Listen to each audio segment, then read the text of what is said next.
सर्वलिंगाय नमः सर्वाय नमः सर्वलिंगाय नमः शिवाय नमः शिवलिंगाय नमः ज्वलाय नमः ज्वललिंगाय नमः आत्माय नमः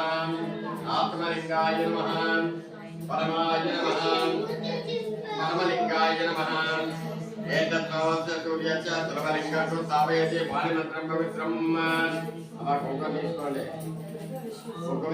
కుంకుమ పూజ చేయండి అక్కడ వెయ్యమ్మా మీద వెయ్యి అమ్మవారికి నేను కుంకుమ వేయడం అందరూ కూడా మనసుగా ఓం శ్రీం అనుకోండి ఓం శ్రీం అనుకోండి ఓం శ్రీం ఓం శ్రీమాత్రే నమః శ్రీ మహాలక్ష్మీ నమః శ్రీమత్శివాసంగే నమః యతగ్నిగుణసంభూతాయ నమః దేవకార్యసంజితాయ నమః ఉద్యత భారతాయ నమః